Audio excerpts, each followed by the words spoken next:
Assalamualaikum warahmatullahi wabarakatuh. Waalaikumsalam warahmatullahi wabarakatuh. Bismillahirrahmanirrahim. Alhamdulillahi rabbil alamin.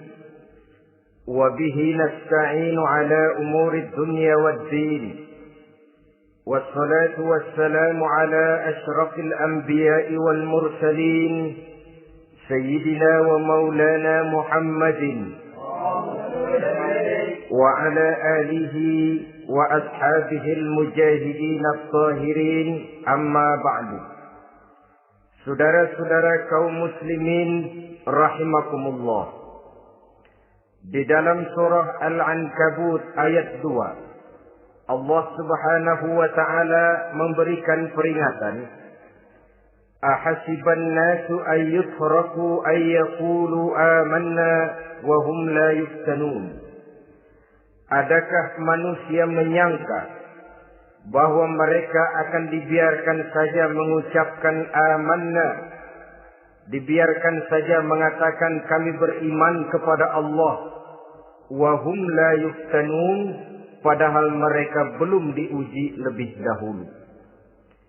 Ini berarti apabila seseorang sudah berani mengatakan amanna, kami beriman kepada Allah, maka hendaklah ia bersiap-siap untuk menghadapi ujian. Setelah ujian datang, barulah akan nampak nyata kadar dan kualitas keimanan yang dimiliki oleh seseorang. Timbul pertanyaan, mengapa orang yang beriman yang justru diuji oleh Allah Subhanahu wa ta'ala? Logikanya tentu ringan saja, bahwa yang mengikuti ulangan di sekolah tentu adalah anak-anak sekolah. Kalau tidak sekolah, tentu saja tidak perlu ikut ulangan. Makin tinggi kelasnya, makin berat soal ulangan yang diberikan kepadanya. Demikianlah dalam kehidupan beragama. Justru yang beriman, yang mendapat ujian dari Allah Subhanahu wa ta'ala, semakin tinggi nilai kualitas keimanannya, akan semakin berat ujian dan cobaan yang diberikan kepadanya. Nabi kita Muhammad sallallahu alaihi wasallam pernah pula memperingatkan. Beliau bersabda, "Inna ashaddal bala'i al-anbiya, thumma al-awliya, thumma al-ulama, thumma al-amsal fal-amsal, ubtuliyan nasu ala hasabi dinih." Sesungguhnya ujian yang paling berat adalah yang telah diberikan Allah kepada para nabi-nabi. Di bawah itu adalah para aulia, kemudian para ulama, bertahap ke bawah dan ke bawah, diuji setiap orang menurut keteguhan dan kekuatannya berpegang kepada agamanya. Jadi semakin teguh kita berpegang kepada ajaran agama, semakin dekat kita dengan aturan-aturan agama, semakin berat ujian dan cobaan yang datang menimpa kehidupan ini. Maka persoalan inilah yang akan kita bicarakan pada pertemuan kali ini, tentang cobaan-cobaan yang datang menimpa kehidupan kita. Pokok persoalannya adalah surah Al-Baqarah ayat 155. Allah Subhanahu wa ta'ala menjelaskan jenis-jenis ujian yang diberikan kepada kita orang-orang yang beriman.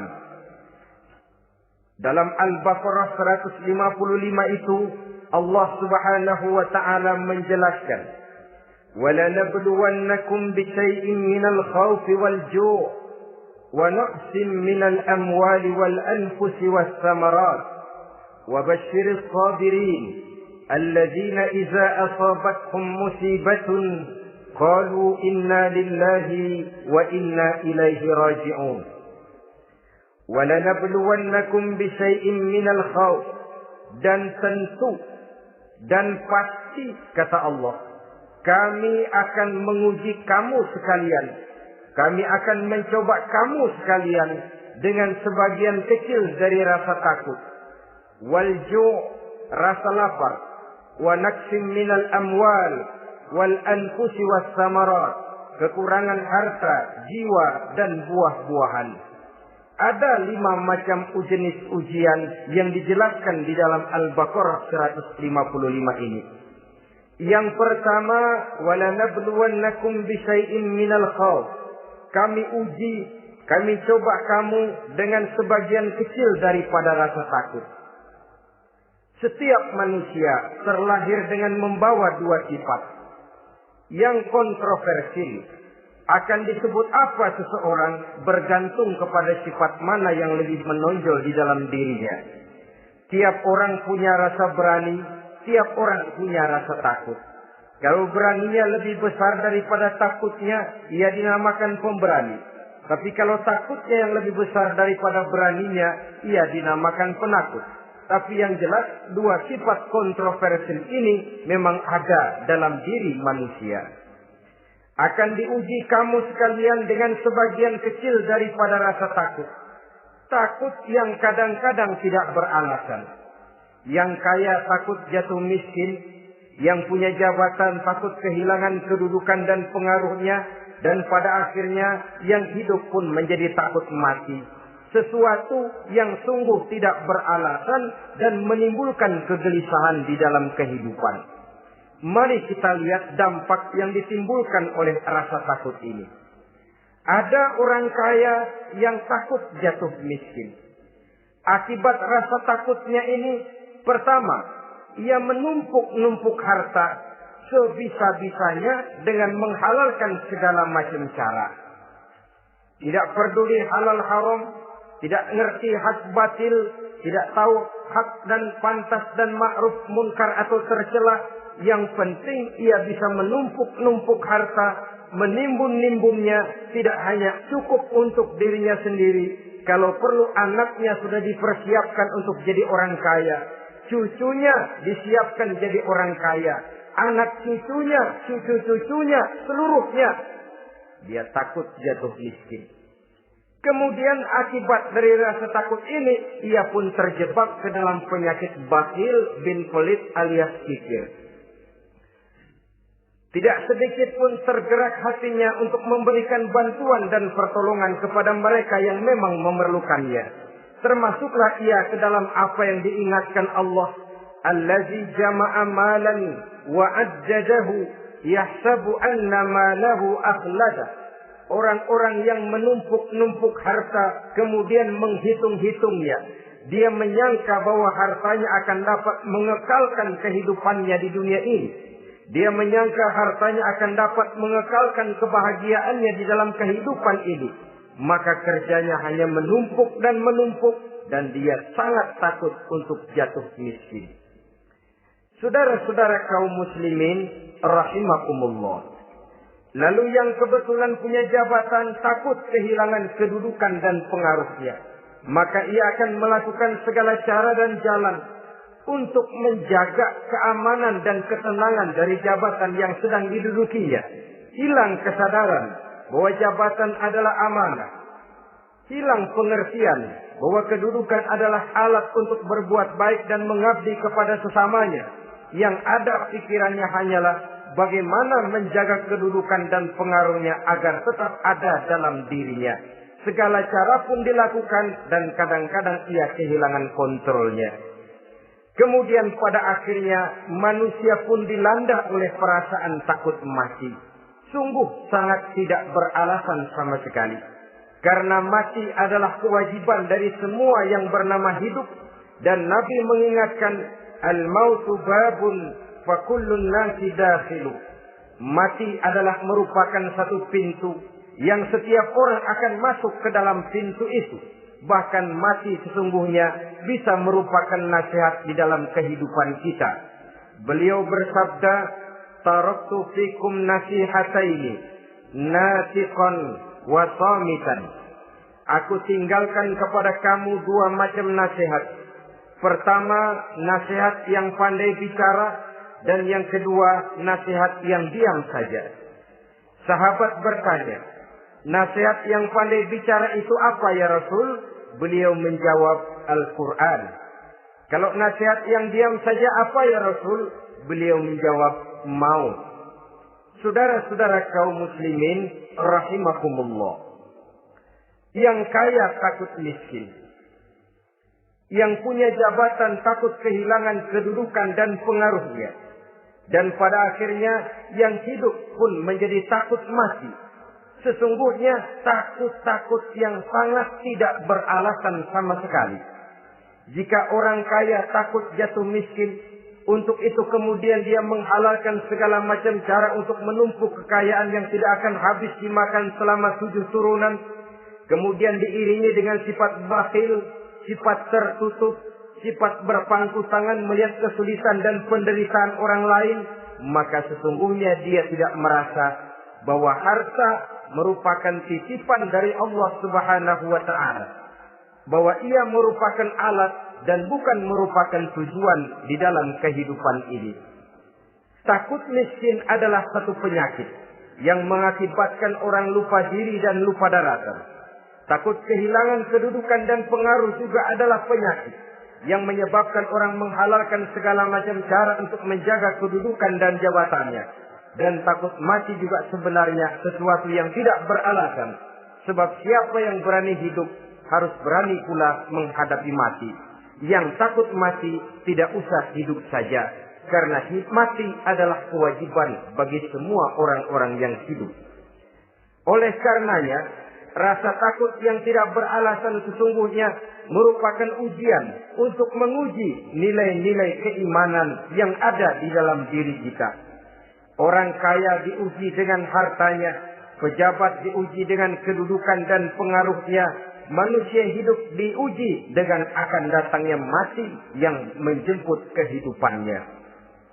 Menghadapi ujian-ujian semacam ini, maka marilah kita menyadari, yang kaya tidak perlu takut miskin. Dari Allah harta itu datang, kepada Allah harta itu akan kembali. Yang punya kedudukan dan pengaruh tidak usah takut kehilangan kedudukan dan pengaruhnya. Karena jabatan sesungguhnya merupakan amanah dari Allah Subhanahu wa taala yang harus digunakan dan dianggap sebagai kesempatan untuk berbuat kebajikan sebanyak-banyaknya. Saudara-saudara kaum muslimin rahimakumullah. Ini bagian pertama dari ujian-ujian yang ada dalam Al-Baqarah 155. Wala nabluwannakum bisyai'in minal khauf. Kami akan uji, kami akan coba kamu dengan sebagian kecil daripada rasa takut. Takut yang kadang-kadang saya katakan sekali lagi sangat tidak beralasan. Akibatnya bisa menimbulkan gejala-gejala yang aneh di dalam kehidupan kita. Saudara-saudara, yang kedua, walju, akan kami uji kamu dengan rasa lapar. Kelaparan belum tentu identik dengan kemiskinan. Bahkan di dalam surah An-Nahl ayat 112, Allah Subhanahu wa taala memberikan contoh yang sangat nyata dan jelas. وَضَرَبَ اللَّهُ مَثَلًا قَرْيَةً كَانَتْ آمِنَةً مُطْمَئِنَّةً يَأْتِيهَا رِزْقُهَا رَغَدًا مِنْ كُلِّ مَكَانٍ فَكَفَرَتْ بِأَنْعُمِ اللَّهِ فَأَذَاقَهَا اللَّهُ لِبَاسَ الْجُوعِ وَالْخَوْفِ بِمَا كَانُوا يَصْنَعُونَ.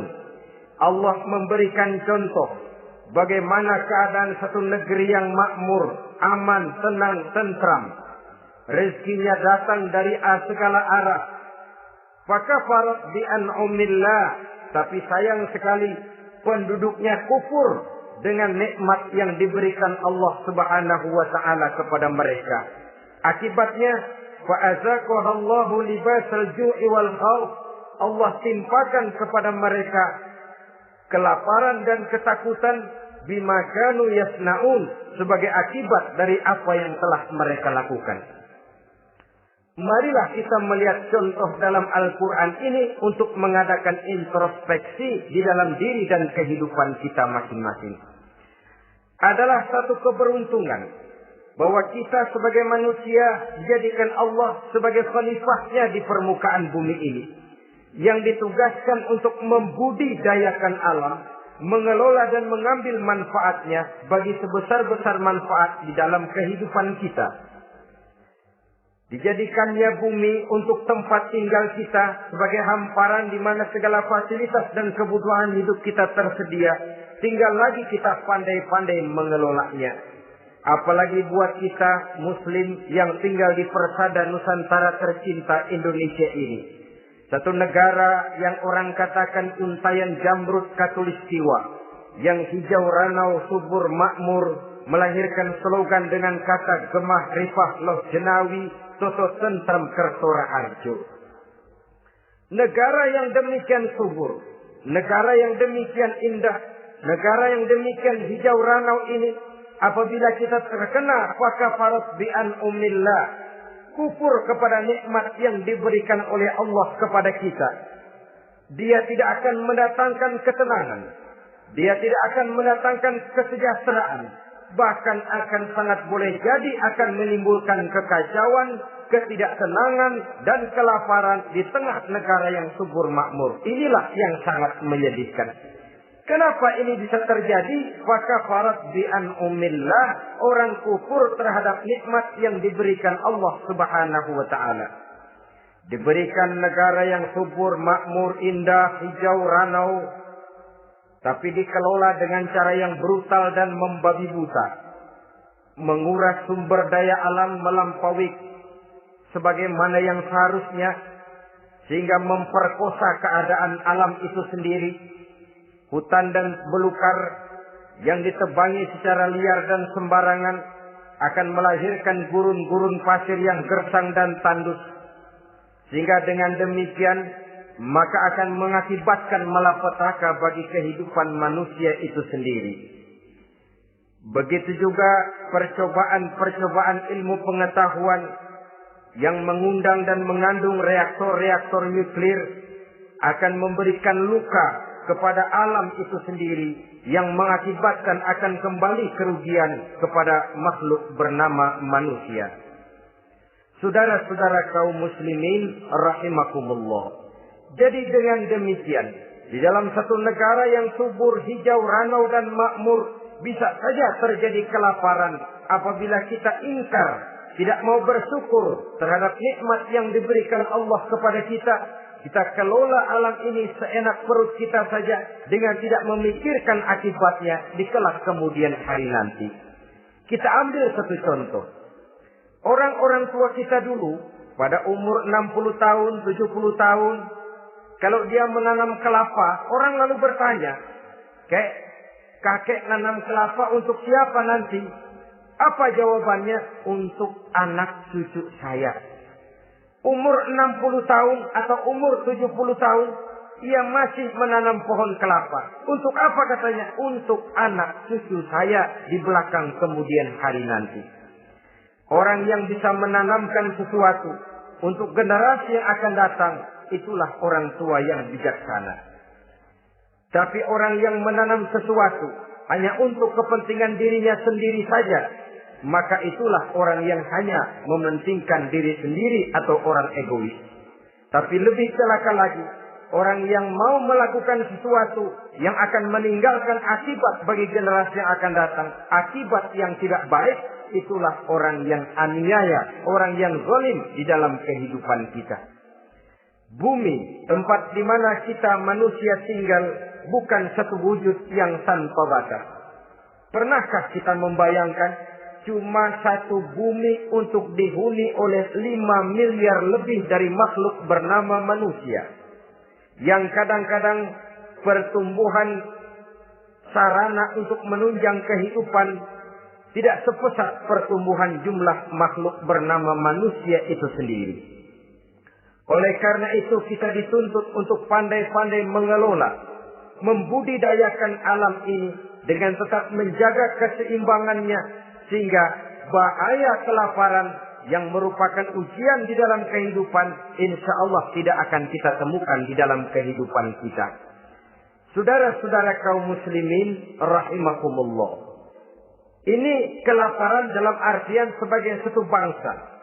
Bisa juga kelaparan dalam artian dalam kehidupan pribadi daripada manusia. Hidup ini, kata orang, berjalan bagaikan roda pedati. Sekali tempo naik kita ke atas, lain saat turun kita ke bawah. Ada saatnya kita jaya, ada saatnya kita pun mengalami kemunduran.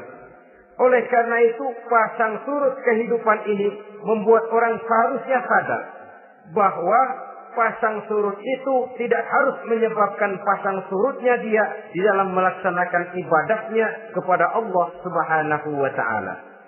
Kelaparan boleh jadi memang merupakan ujian untuk menguji nilai-nilai keimanan seseorang. Apabila dalam kondisi lapar imannya mantap, imannya teguh, imannya kuat, maka dalam kondisi di mana perutnya tidak lapar, tentu iman itu akan lebih bertambah mantap lagi. Kalau orang perutnya kenyang, kalau orang perutnya berisi penuh, lalu imannya stabil, kemudian pada saat kelaparan imannya pun mengalami penurunan, maka di situ nyata, di saat dia diuji dengan kelaparan, kualitas imannya ikut menyurut, mundur ke belakang, dan mengalami proses degradasi, proses peluncuran dan penurunan. Oleh karenanya, marilah kita menyadari Allah Subhanahu wa ta'ala senantiasa memberikan yang terbaik kepada kita bersama. Kelaparan, apabila kita terima dengan sikap lapang dada, tidak akan menyebabkan kita menjadi berbuat nekat. Tetapi kita tetap dalam kontrol, tetap dalam keadaan yang stabil, tidak keluar dengan melakukan perbuatan-perbuatan yang negatif. Bagaimanapun kita ingin membela dan mempertahankan kelangsungan hidup, betapa dan bagaimanapun kita ingin menjaga kelangsungan perut, namun kita tetap tidak keluar dari norma-norma dan kaedah-kaedah yang telah ditentukan di dalam kehidupan beragama. Inilah cobaan yang kedua yang ada dijelaskan dalam Al-Baqarah ayat 155 tadi, berupa kelaparan. Yang ketiga, wa naqsin minal amwal, kekurangan harta alias kemiskinan. Kemiskinan, saudara-saudara, merupakan ujian dari Allah Subhanahu wa ta'ala untuk menguji sejauh mana kekuatan iman yang kita miliki di dalam kehidupan. Tetapi sesungguhnya bukan hanya kemiskinan, kekayaan pun pada hakikatnya juga merupakan ujian. Namun umumnya manusia akan lebih merasa diuji jikalau dia miskin daripada diuji jikalau dia menjadi orang yang kaya. Pada sisi lain kenyataan mengatakan banyak orang lulus ketika diuji dengan kemiskinan, tetapi gagal berantakan setelah diuji dengan kekayaan. Kemiskinan pun apabila kita lihat dari segi kehidupan bermacam bentuknya. Ada kemiskinan di bidang ilmu pengetahuan. Karena kemiskinan dan kebodohan memang merupakan dua saudara yang seakan-akan sekandung. Yang satu bisa menimbulkan yang lain, tapi paling celaka kalau keduanya sudah berjalan beriringan. Maksud saya, kemiskinan bisa menimbulkan kebodohan, kebodohan bisa menimbulkan kemiskinan, tapi yang paling celaka sudahlah miskin, bodoh pula. Miskin ilmu. Yang kedua, miskin akhlak. Ini lebih parah lagi daripada miskin ilmu. Kalau miskin ilmu orang sekedar goblok bin bodoh alias tolol, maka miskin akhlak ini menyebabkan orang kurang ajar, tidak punya budi pekerti. Sehingga dengan demikian miskin akhlak sesungguhnya lebih bahaya daripada miskin ilmu. Adapun miskin yang kita kenal pada umumnya dan juga yang dimaksud dalam ayat ini adalah miskin harta. Imam Ali karramallahu wajhah pernah memberikan peringatan. Kadal faqru ayyakuna kufra. Boleh jadi kemiskinan mendekatkan orang kepada kekufuran. Dengan kata lain, biasanya kemiskinan bisa membuat orang nekat. Kalau sudah nekat, maka bukan cuma harga diri yang terjual, bukan cuma keluarga yang terjual, bukan cuma nilai-nilai materi yang dimilikinya yang terjual, bahkan iman dan keyakinannya, akidah dan pandangan hidupnya pun tidak akan segan-segan digadaikannya, dijualnya untuk mengatasi kelaparan dan kemiskinan itu tadi. Padahal selalu diingatkan, pandangan dan keyakinan, iman sesungguhnya merupakan insan paling mahal, sesungguhnya merupakan mutiara paling berharga di dalam kehidupan kita. Maka kemiskinan memang merupakan ujian. Banyak orang yang kebal berhadapan dengan segala macam cobaan, tapi pada saat diuji dengan kemiskinan, ia tidak tahan diri, ia tidak sanggup menjaga dan mempertahankan akidahnya, maka akidah yang cuma satu-satunya pun ikut terjual juga adanya. Saudara-saudara kaum muslimin rahimakumullah, mari kita menelusuri bahwa sesungguhnya Nabi menyatakan, ajaban li amril muslim, inna amrahu kullahu lahu khair. Aneh kata Nabi, aku heran kata Nabi, urusan orang Islam ini sesungguhnya semuanya baik. Baik bagaimana? Kalau dia kaya, dia bersyukur, dan itu baik. Kalau dia miskin, dia bersabar, itu juga baik. Jadi kaya bagi orang Islam baik, miskin bagi orang Islam juga baik. Kalau dia kaya, dia kan bisa berkata, alhamdulillah saya kaya, mudah-mudahan harta ini bisa menunjang ibadah saya kepada Allah Subhanahu wa taala. Baik. Kalau dia miskin, dia juga berkata, alhamdulillah saya miskin, mudah-mudahan di akhirat nanti pemeriksaannya tidak lama-lama seperti orang kaya. Ya kalau melarat yang mau diperiksa apaan? Memang nggak punya apa-apa. Yang kaya boleh jadi pemeriksaannya rendah seret, banyak ikutannya.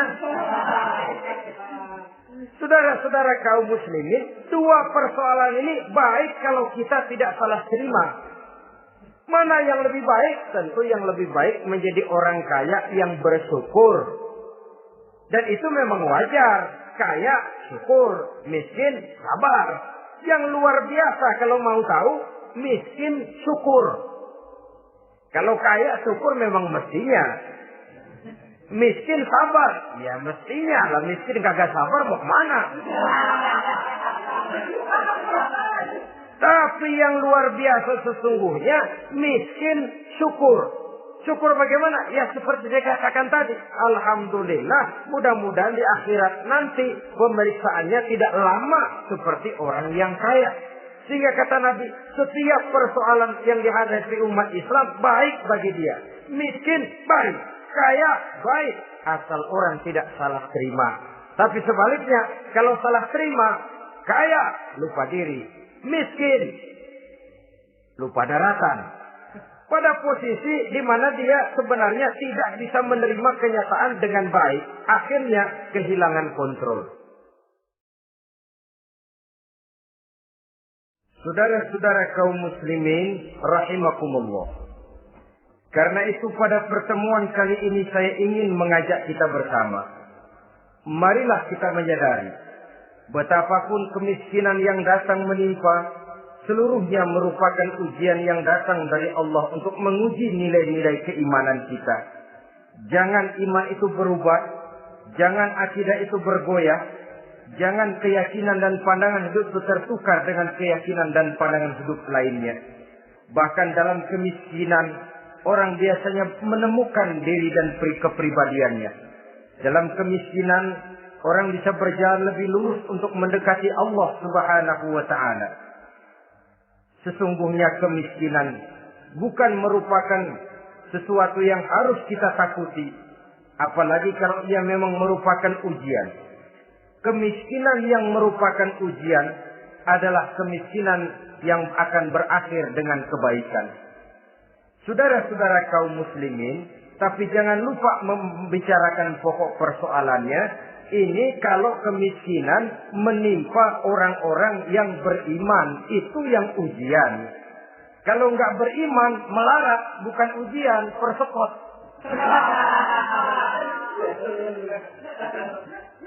Nah, orang lalu bertanya, Pak, kalau orang kafir kaya bagaimana? Nah, begini saudara-saudara. Dalam agama itu ada yang disebut nikmat, ada yang disebut istidraj. Kalau nikmat itu hanya diberikan kepada hamba-hamba yang beriman. Kalau istidraj itu diberikan kepada siapa saja yang mau berusaha. Tidak soal dia beriman atau tidak. Tidak soal dia mau bersujud atau tidak. Asal dia berusaha, dia dapat. Itu yang dinamakan istidraj. Seperti orang mancing ikan, mesti diberikan umpan. Setelah umpan itu dimakan, tidak langsung ditarik, tapi diulur dulu. Sampai kira-kira mata kail itu nyangkut di leher si ikan, baru diangkat ikan itu ke atas. Dan sampai di atas kita bisa maklum nasib ikan tadi. Bisa digetok, bisa dibacok, bisa digoreng, bisa dipepes. Tapi yang jelas nasibnya merana. Maka kalau ada orang makin jauh dari agama, makin kaya. Makin tidak mau sholat, makin berlimpah hartanya. Saudara tidak usah heran. Cukup dalam hati saja. Ikan lo. Jangan keras-keras, marah dia.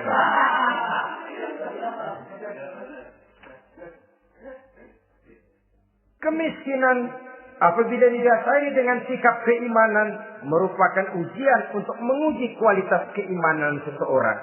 Bahkan satu hadis menyatakan apabila Allah mencintai seorang hamba, maka diujinya hamba itu karena Allah ingin mendengar liyasma'a tadarru'ahu, ingin mendengar ratapan orang tadi.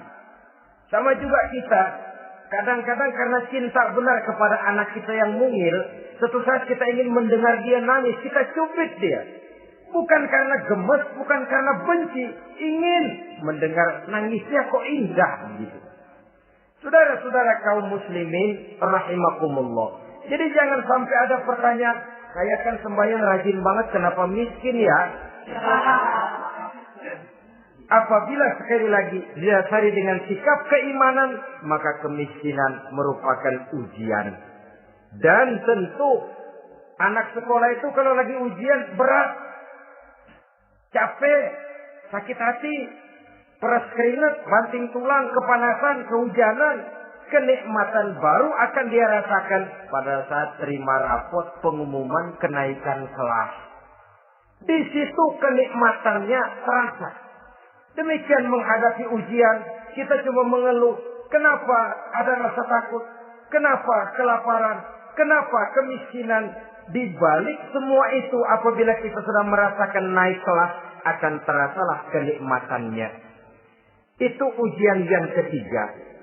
Yang keempat yang diceritakan dalam Al-Baqarah 155, wal anfus ay wa naqsin minal anfus, kekurangan jiwa atau kematian. Saudara-saudara, yang hidup takut mati. Padahal semua makhluk hidup harus berani mati. Bagaimanapun takutnya kita kepada mati, bisakah kita menghindarkan diri dari dia? Bagaimanapun kita tidak ingin bertemu malaikat maut, kemana kita akan lari bila dia datang mengetuk pintu?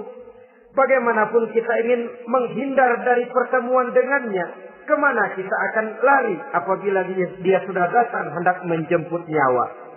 Karena itu memang ada satu prinsip yang dijelaskan oleh para ulama kita, iskariman au mut syahidan.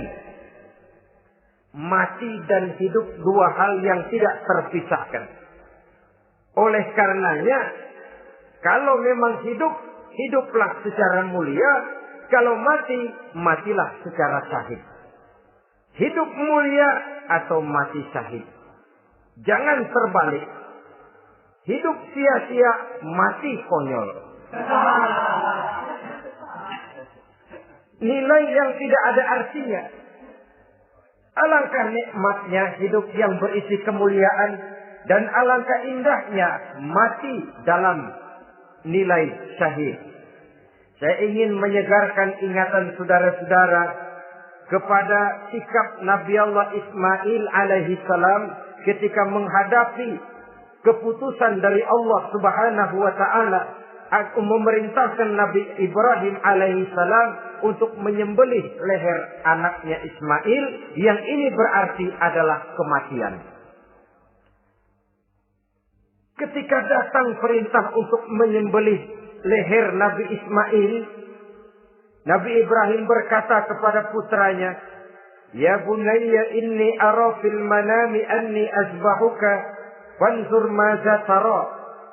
Ananda Ismail, ayah mimpi diperintah oleh Allah untuk menyembelih lehermu. Menurut pendapatmu bagaimana mimpi ini, nak? Laksanakan atau tidak usah? Saya tidak sanggup membayangkan. Anak cuma satu-satunya. Sudah lama diharapkan. Si buah hati belahan jantung pelanjut cerita penerus sejarah. Ketika anak ini sedang lucu-lucunya, turun perintah untuk menyembelihnya. Ya, kalau anak kita banyak, turun perintah potong leher anakmu, mungkin kita bisa pilih yang mana yang rada bandelan nih.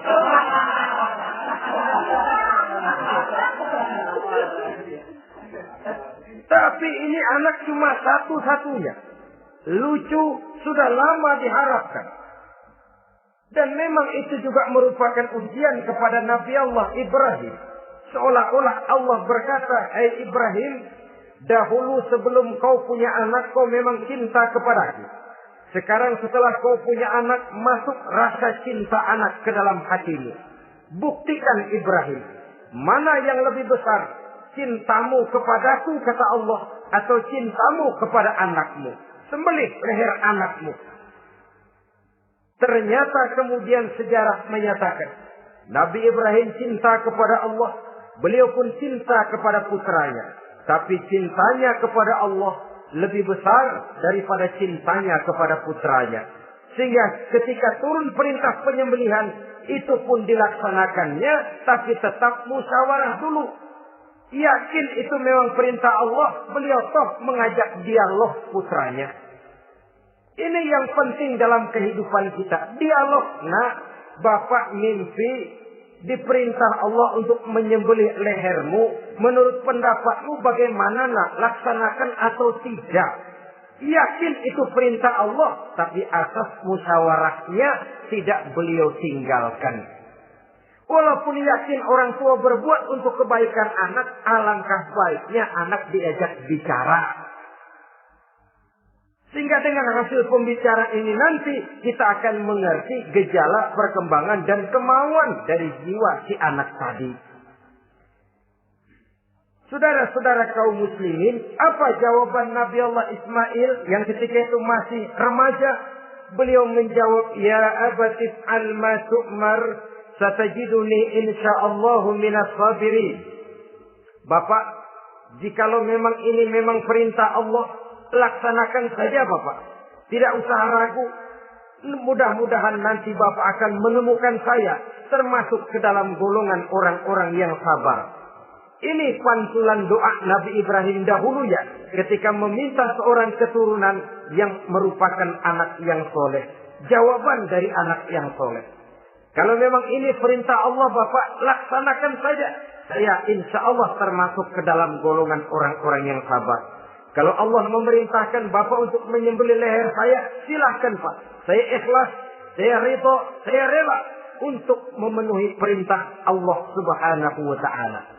Ini jawaban anak soleh. Sebab itu sering saya katakan, kalau kita cuma punya anak pintar tidak soleh, mungkin jawabannya nggak begini. "Nak, Bapak diperintah motong leher kamu, nak. Bagaimana pendapatmu?" Mungkin dia jawab, "Bapak aja yang tuaan, Pak."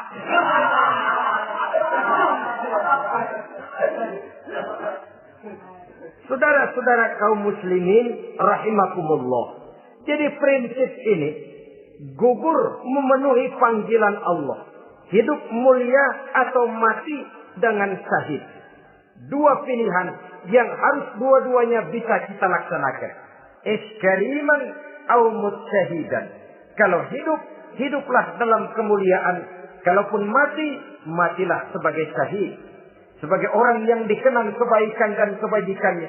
Sebagai orang yang dekat dan banyak berbuat untuk kepentingan agamanya. Jangan tidak tercapai kedua-duanya. Hidup tidak punya nilai, mati pun tidak punya arti. Sia-sia semuanya. Kita masih hidup, orang anggap nggak ada. Dalam istilah tauhid disebut wujuduhu ka'adamihi. Adanya sama dengan tidak adanya. Dia sih ada apa nggak ada sama, gitu-gitu juga. Alangkah ruginya kalau ada kita dianggap sama dengan tidak ada. Apalagi kalau kita sudah tidak ada, ya tidak ada beneran. Iskariman au mutsyahidan. Hiduplah mulia atau matilah sebagai syahid. Saudara-saudara kaum muslimin rahimakumullah. Mati sesungguhnya juga merupakan ujian. Untuk menguji sejauh mana persiapan yang sudah kita lakukan di dalam kehidupan ini untuk menyambut. Dan tidak cuma sekedar untuk menyambut, tapi juga untuk mengarungi kehidupan sesudah kematian itu sendiri. Sebab kematian bukan akhir dari segalanya. Kematian cuma satu pintu di mana kita akan masuk dan akan berjalan kembali menelusuri fase-fase kehidupan yang telah ditentukan oleh Allah Subhanahu wa taala. Saudara-saudara kaum muslimin rahimakumullah. Pembicaraan tentang kematian ini pun bisa kita evaluasi. Ada yang takut mati usahanya, ada yang takut mati karirnya, ada yang takut mati rezekinya, ada yang takut mati batinnya, ada yang takut mati jasmaninya, dan lain sebagainya. Seluruh ketakutan kepada kematian itu memang merupakan hal yang wajar. Ada yang takut mati usahanya, ada yang takut mati karirnya, ada yang takut mati rezekinya. Tapi kalau ketakutan itu lalu melahirkan perbuatan-perbuatan negatif yang menimbulkan penyimpangan, itu sudah di luar dari yang seharusnya. Kematian merupakan ujian. Menghadapi segala macam ujian termasuk kematian ini akan kita bicarakan pada bagian penutup nanti. Yang kelima, saudara-saudara, ujian yang dijelaskan dalam Al-Baqarah 155 tadi, wa naqsin minas samarat, kekurangan buah-buahan. Kekurangan buah-buahan bisa berarti paceklik. Ini juga bisa diakibatkan oleh apa yang dijelaskan dalam An-Nahl 112 tadi. Orang kufur kepada nikmat yang diberikan Allah Subhanahu wa taala. Orang jauh dari petunjuk-petunjuk agama. Merasa segala persoalan bisa dipecahkan dengan kemampuan otaknya. Hilang rasa ketergantungannya kepada Allah Subhanahu wa ta'ala. Maka usahanya bisa berakhir dengan yang tidak diharapkan. Sudah bikin target. Tahun ini kita bakal panen raya besar. Tahu-tahu tikus ngamuk. Habis padi digarap oleh tikus, panen bisa gagal. Bahkan beberapa tahun yang lalu, kita masih ingat bagaimana ulat-ulat menyerbu pohon-pohon jambu. Ribuan batang pohon jambu. Ribuan pohon-pohon jambu itu mati. Lalu jambu-jambu itu tidak bisa lagi dimanfaatkan dalam kehidupan. Tikus yang menyerbu sawah. Ulat yang menyerbu pohon-pohon jambu, angin topan, puting beliung, gempa bumi, itu sudah proses-proses di luar kemampuan manusia untuk mendeteksinya.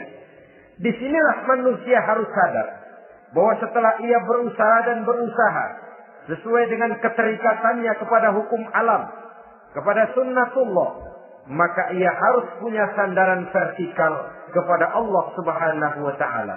Agar bila usahanya berhasil, dia tidak lupa diri dan lupa daratan. Dan apabila usahanya kemudian ternyata gagal, dia tidak menjadi putus asa, buruk sangka, sempit hati, sempit pandangan. Cobaan datang dari Allah Subhanahu wa ta'ala berupa kekurangan buah alias paceklik. Saudara-saudara, menghadapi cobaan dan ujian yang saya katakan tadi, 5 macam ini, apa konsepnya, apa jalan keluarnya? Ayat selanjutnya dalam kalimat tadi menjelaskan, wabasyiris sabirin, menghadapi ujian-ujian dalam hidup, baik rasa takut, kelaparan, kemiskinan, kematian, kekurangan harta, kekurangan buah-buahan. Wabasyiris sabirin, gembirakan orang-orang yang sabar. Menghadapi segala macam ujian tadi, gembirakan orang-orang yang sabar. Siapa orang yang sabar itu? Alladzina iza asabathum musibatun qalu inna lillahi wa inna ilaihi raji'un. Yaitu orang-orang yang apabila menghadapi ujian, ditimpa musibah, mereka berkata, sesungguhnya kami berasal dari Allah dan sesungguhnya kepada Allah pula kami akan kembali. Bukan cuma sekedar ucapannya, tapi penghayatannya kepada filsafat yang terkandung di dalam kalimat itu tadi. Maka jadilah dia semacam lipstik, jadilah dia semacam dekorasi. Apabila kita berjanji dan dalam hati kita sudah ada kemungkinan besar kita tidak akan datang, kita tetap menggunakan kata-kata insya Allah. Padahal yang jelas tidak akan mau datang adalah kita. Kita sandarkan dan kita kembalikan itu kepada Allah. Sesungguhnya kami berasal dari Allah. Sesungguhnya kepada Allah juga kami akan kembali. Bukan cuma sekedar ucapannya, tapi juga penghayatan kepada filsafat yang terkandung di dalamnya. Kalau suatu saat kita harus kehilangan harta yang kita miliki, kenapa tidak berpikir inna lillahi wa inna ilaihi raji'un? Bahwa dulu pun ketika lahir ke dunia ini, tidak ada harta yang saya bawa. Kalau sekarang harta itu hilang, inna lillahi wa inna ilaihi raji'un. Itu yang saya maksud. Kalau suatu saat kita harus melepaskan pangkat jabatan yang kita sayangi, kenapa kita tidak kembali kepada inna lillahi? Dulu pun ketika waktu lahir ke dunia ini, tidak ada pangkat dan jabatan yang saya bawa. Kalau sekarang harus pensiun, inna lillahi wa inna ilaihi raji'un. Ini kadang-kadang enggak. Dengar mau mutasi, mau pensiun, mulutnya inna lillahi, tapi gerbek-gerbek dukun diusut.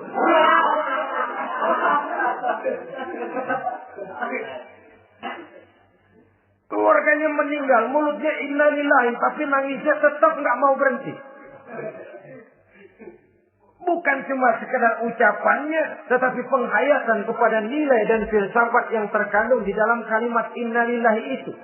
Sesungguhnya segalanya saja berasal dari Allah. Segalanya saja akan kembali kepada Allah Subhanahu wa ta'ala.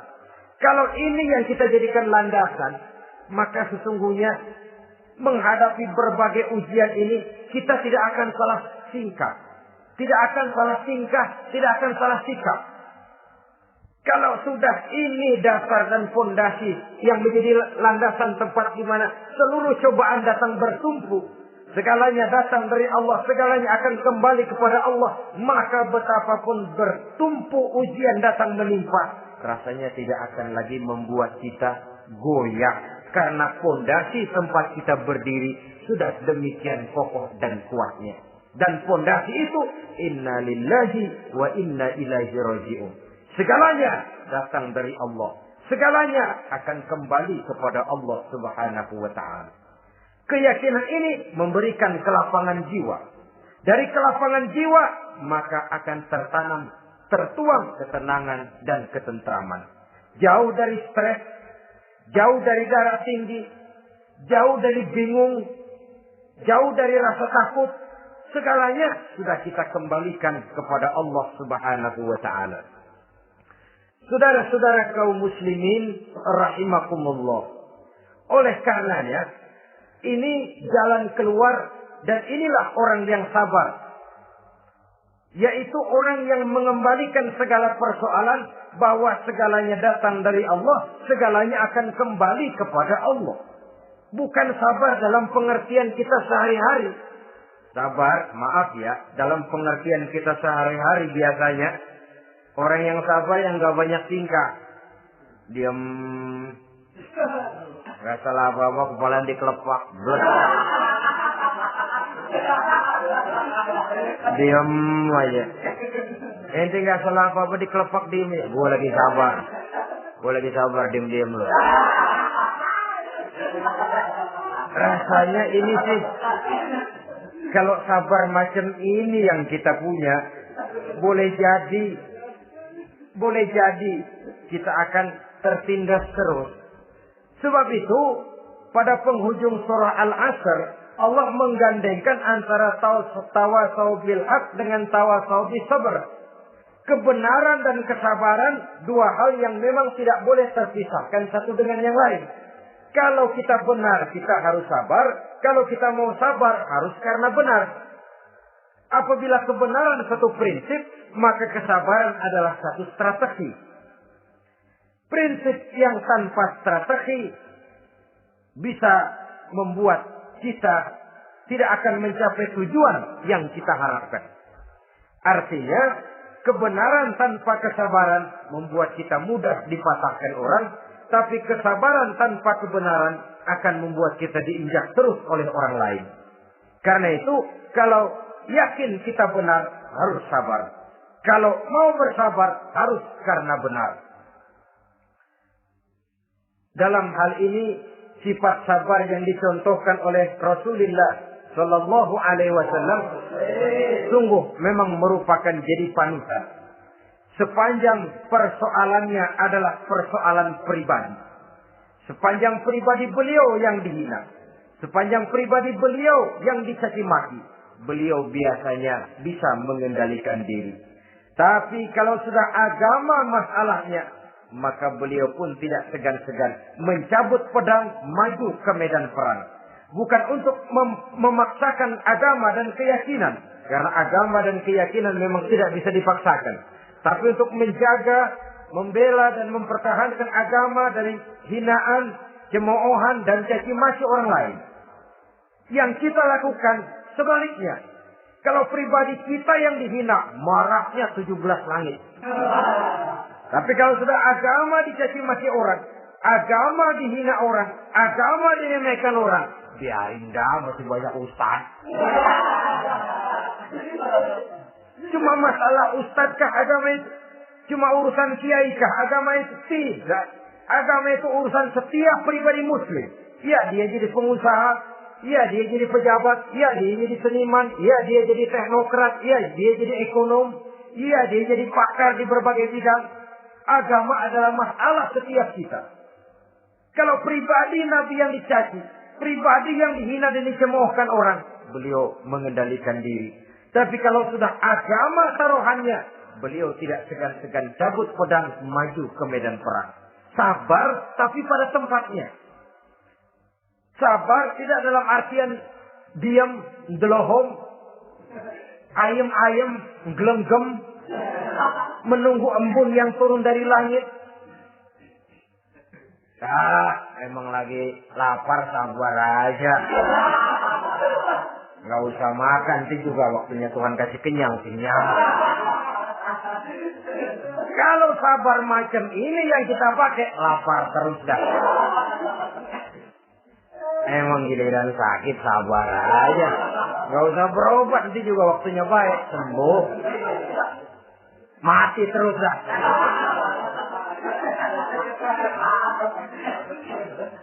Ya, perkara ada orang sakit tidak berobat sembuh, itu hak Allah.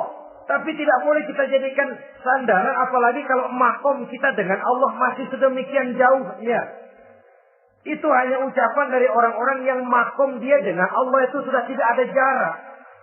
Permohonannya dipenuhi, kehendaknya dituruti, sebab dia dengan Allah sudah sedemikian dekatnya. Kalau kita masalahnya, yang antara kita dengan Allah ini dilapisi oleh dosa dan kesalahan yang kita kerjakan sendiri, rasanya kita masih harus banyak berbuat sesuai dengan keterikatan kita kepada sunnatullah itu. Orang yang sabar adalah orang yang sadar kepada hakikat dan filsafat yang terkandung di dalam kalimat inna lillahi wa inna ilaihi raji'un. Segalanya datang dari Allah, segalanya pun akan kembali kepada Allah. Harta yang hilang tidak membuat kita gundah. pangkat yang harus kita tanggalkan tidak membuat kita kecil hati dan tidak akan meninggalkan medan pengabdian. Kenapa? Kita cuma menganggap itu satu titipan. Lain kalau kita anggap itu punya kita. Jabatan punya kita. Nah, itu yang kita suka wangkeng. Saudara-saudara kaum muslimin, kesimpulannya, banyak cobaan-cobaan dalam hidup. Yang dibicarakan dalam Al-Baqarah 155 ini, sebagian kecil dari rasa takut, kelaparan, kemiskinan, kematian, dan kekurangan buah-buahan. Menghadapi segala macam ujian tadi, kembalilah kita kepada dasar inna lillahi wa inna ilaihi raji'un. Segalanya datang dari Allah, segalanya pun akan kembali kepada Allah. Semoga dengan sikap ini kita akan lapang dada menghadapi ujian dan akan semakin tangguh iman dan akidah kita menghadapi cobaan yang datang menimpa. Inilah pertemuan pada kali ini. Semoga ada manfaatnya. Terima kasih atas segala perhatian. Mohon maaf atas segala kekurangan. Usikum wa nafsi bitaqwallah. Wassalamualaikum warahmatullahi wabarakatuh. Waalaikumsalam warahmatullahi wabarakatuh.